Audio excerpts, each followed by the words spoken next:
En el contexto actual, ¿puede la guerra en Medio Oriente impactar en los precios de los alimentos en México?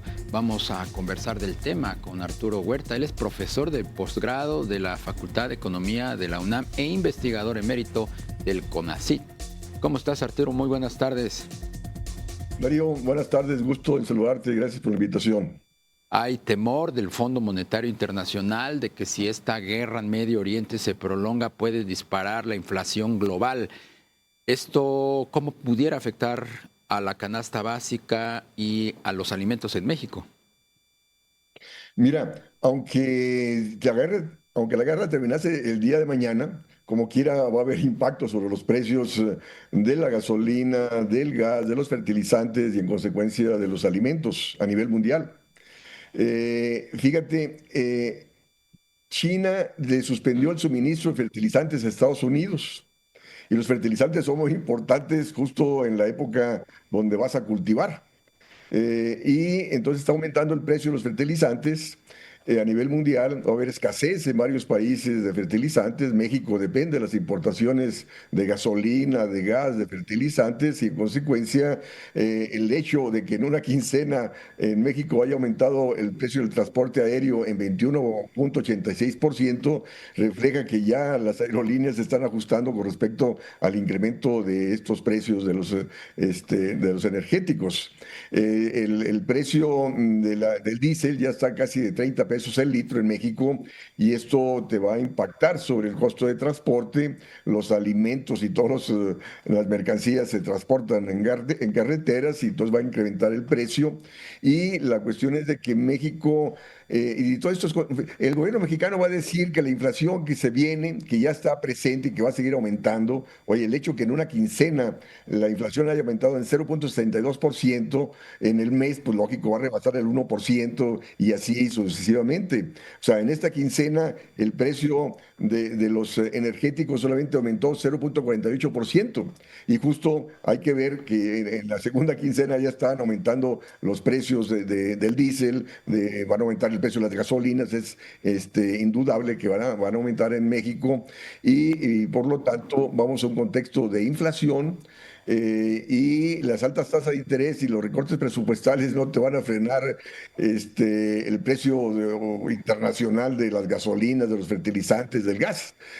No van a resolver el problema del estrecho de Hormuz, el hecho de que el Banco de México siga manteniendo alta tasa de interés, que te frena la inversión, te frena la producción nacional y de ahí el alza que está originando el precio de las frutas y verduras en el país. ¿Por qué? Porque dependemos de las importaciones de granos básicos y esto vamos a seguir importando caro y aparte, Darío, hay que tomar en cuenta de que va a haber presiones sobre el tipo de cambio.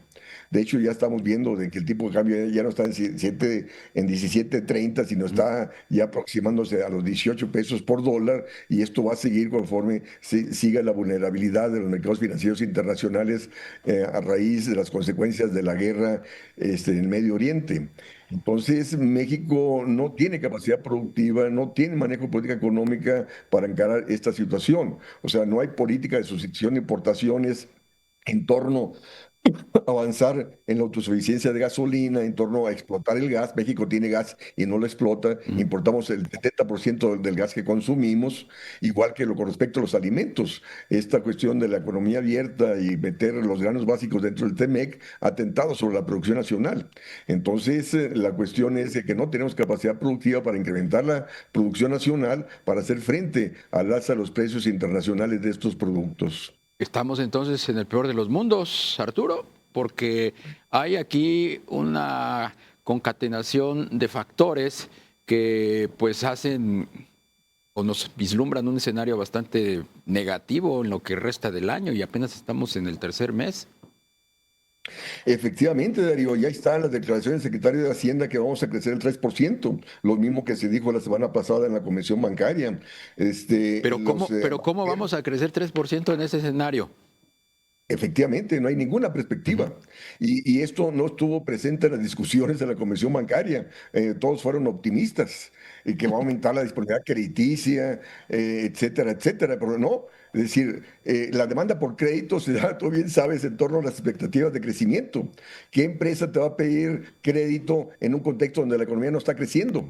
Venimos creciendo al 0.8% promedio anual del 2018 al 2025. Entonces, en un contexto donde no hay expectativas de crecimiento, existe gran incertidumbre con respecto al TEMEC, con respecto a la guerra en el Medio Oriente, pues no hay demanda, no hay inversión y por tanto no hay demanda por crédito. Y al no haber demanda por crédito, tampoco va a haber oferta de crédito. Entonces, es totalmente inviable que la disponibilidad crediticia aumente al 45% para el 2030, en absoluto.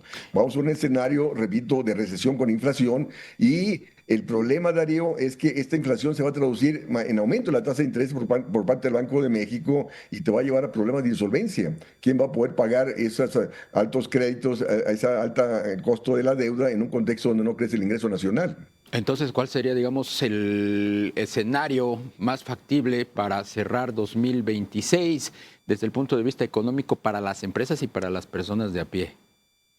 Mira, la cuestión es de que, fíjate, en las mismas declaraciones del secretario de Hacienda en la semana pasada en la Comisión Bancaria, dice, no, dice, trabajamos con disciplina fiscal para ser bien visto por las calificadoras internacionales. Oye, la política fiscal no debe actuar en favor del sector financiero, la política fiscal debe actuar en favor de lo nacional y se requiere incremento de gasto público, se requiere subsidios, baja tasa de interés para avanzar en la sustitución de importaciones. Hay que incrementar la sustitución de importaciones de alimentos, de granos básicos, en la cuestión de gasolina, explotar el gas, aunque lleve tiempo, pero hay que avanzar en la explotación de gas para depender menos del exterior, porque viene un escenario inflacionario mundial que nos va a repercutir tremendamente. Y el gobierno sigue con la misma política económica de alta tasa de interés, austeridad fiscal, dólar barato, que sigue abaratando importaciones, que te siguen desplazando la producción nacional y de ahí el contexto de estancamiento que tenemos.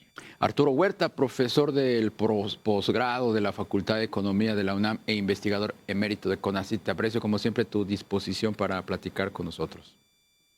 Buenas tardes, Darío, y muchas gracias. Saludos. Saludos, buenas tardes.